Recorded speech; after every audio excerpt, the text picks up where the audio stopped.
중국에서 아직도 가끔씩 연락이 오는데 최근에 이수만 프로듀서가 중국에 엔터를 차렸다라는 이야기가 많이 들려옵니다.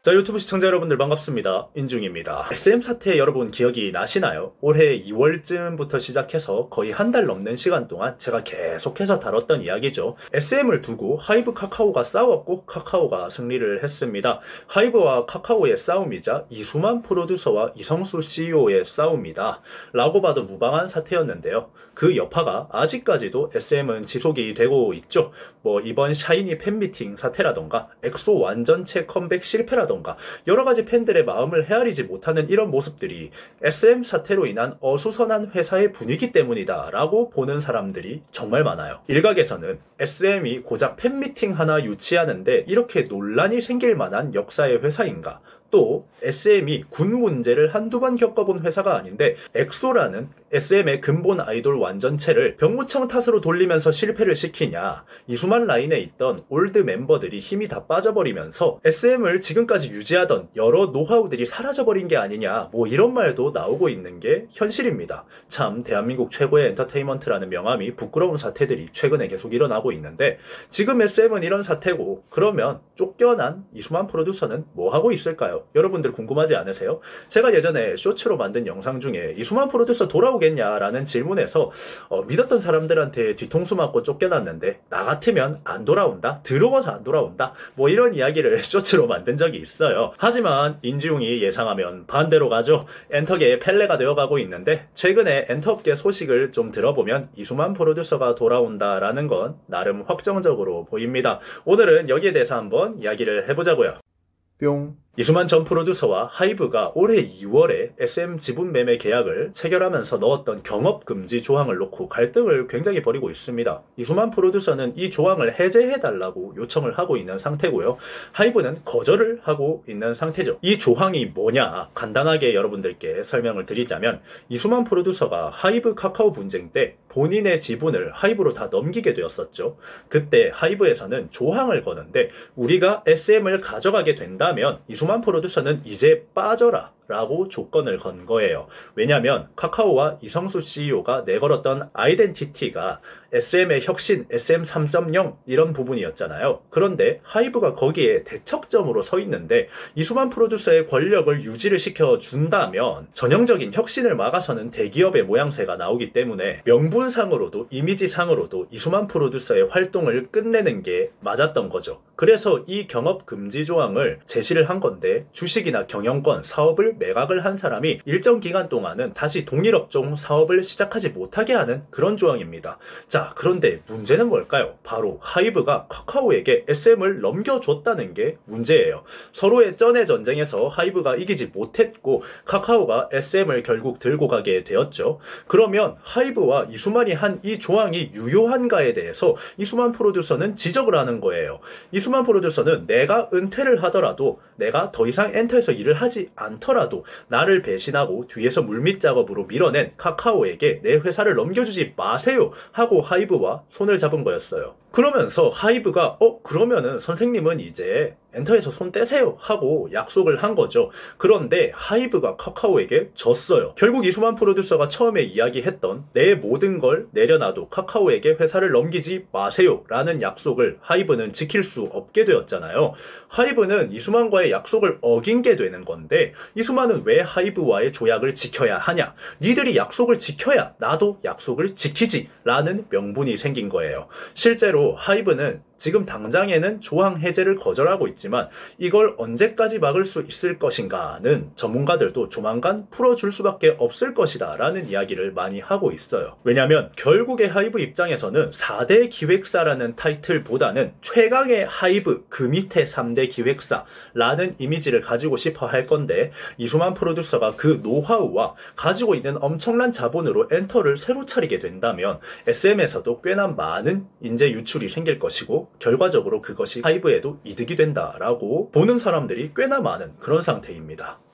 뿅. 그런데 최근에, 진짜 최근인데 정말 재미있는 정보를 얻었습니다. 제가 어디서 일을 했죠? 중국 엔터에서 일을 했죠. 심천, 홍콩, 광저우, 상해 같은 남방부 지역 엔터들 같은 경우는 저랑 정말 연결이 많이 되어 있습니다. 중국에서 아직도 가끔씩 연락이 오는데 최근에 이수만 프로듀서가 중국에 엔터를 차렸다라는 이야기가 많이 들려옵니다. 물론 여러 가지 금지 조항이 있기 때문에 본인 이름으로 직접 세울 가능성은 낮습니다만 실질적으로 이수만 프로듀서가 힘을 발휘하는 엔터가 중국에 있다라는 이야기겠죠. 저도 이 이야기를 들으면서 중국에? 라는 생각을 했는데 이미 중국에서 엔터업 하시는 사람들 사이에서는 소문이 꽤나 자자한가 봐요.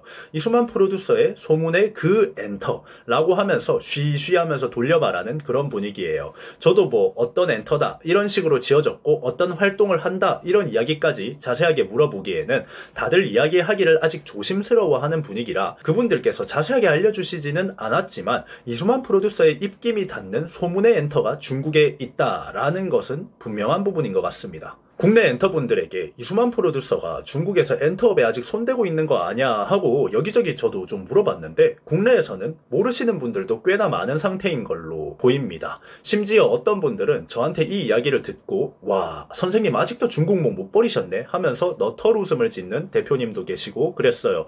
여튼 대외적으로는 강제로 은퇴를 당하신 모양새인데 지금 이런 행보들로 봐서는 하이브도 이수만 프로듀서의 복귀를 막는 것이 쉬워 보이지는 않고요. 이미 다른 루트를 찾아가고 있는 것으로 보이죠. 조만간 복귀하지 않을까 하는 생각이 듭니다. 뿅. 여러분들도 중국에 엔터를 만들었다라는 이야기를 들으면 뭐부터 생각이 나나요? 이수만 프로듀서의 중국몽 이야기. 이거 굉장히 오래된 떡밥인데 결국 아직까지도 유지가 되고 있는 것으로 보입니다. 다른 엔터분들은 진작에 중국은 그냥 플러스 요인이다. 가서 직접적으로 활동할 수 없는 곳이고 팬덤 확보를 잘 해둔다면 앨범 판매량을 굉장히 올릴 수 있는 공구력이 강한 나라 정도로 엔터사들이 인지를 하고 있는데 이수만 프로듀서는 아직 중국을 버리지 못한 것으로 보이죠. 앞으로 중국 정부가 K-팝을 다시 가까이 할까라는 부분으로 바라봐도 많은 국내 엔터에서는 중국 정부는 당분간 K-팝을 좋아하지 않을 것이라는 분위기가 강합니다. 국제 정세만 해도 지금 한국이 미국, 일본하고 가까이 지내려고 하고 있고 중국을 좀 멀리하고 있는 상황이죠. 거기다가 중국은 자국 문화 우선주의를 계속해서 이야기하고 있고 K-팝 쳐내기, 한국 문화 쳐내기를 지속적으로 하고 있는 상태입니다. 뭐 갑자기 중국에서 한국아 우리 사이좋게 지내자 K-팝 활동 중국에서 하게 해줄게 하면서 숙이고 나올 것 같지는 않죠. 많은 엔터들이 그렇게 바라보고 있고 그러니까 일본, 미국, 유럽 시장 열심히 공략하고 있는 겁니다.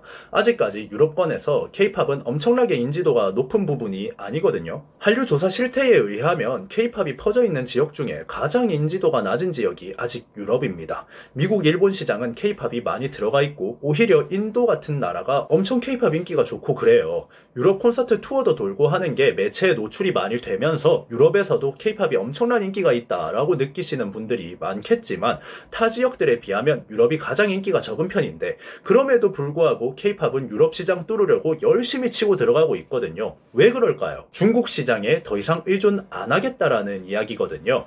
이수만 선생님이 중국 시장을 못 버리는 이유가 저는 이유는 확실하다고 생각해요. 과거에 2세대에서 3세대 넘어올 때 엑소가 엄청난 인기를 누릴 때 중국에서 엑소가 정말 어마어마했거든요. 엔터업계에서 들려오는 이야기로는 당시에 엑소가 중국에 가서 행사를 하면 한 곡당 억 단위로 돈을 받고 행사를 했다. 이런 소문이 있을 정도로 어마어마한 인기가 있었다고 해요. 그때의 기억이 강하게 박혀버리면 사실 다른 곳 못 가죠. K-팝이 세계화가 된 현재 시점에서 해외 콘서트 투어를 해도 받기 힘든 돈을 단기 행사로 벌 수 있었을 거니까요. 당시의 화폐 가치랑 지금의 가치를 비교하면 정말 어마어마한 거죠. 그런 부분은 분명히 있다고 봅니다. 하지만 현실적으로 바라봤을 때 왜 미국, 유럽 시장을 뚫을 수밖에 없는지, 왜 세계화가 중요한지, 중국 돈이 얼마나 달달한지 다른 엔터들은 다 몰라서 세계화 시키고 있을까요? 참 어려운 문제라고 생각합니다. 여튼 이수만 프로듀서 복귀에 냄새가 슬슬 나고 있는데 엔터계에 또 다른 대기업이 하나 생길지, 그걸 다른 기업들이 막아낼지, 어떻게 흘러갈지 다 같이 지켜볼 만한 일이라는 생각이 드네요. 여러분들이 이번 영상 어떻게 생각하셨나요? 지금까지 인중이었습니다. 감사합니다.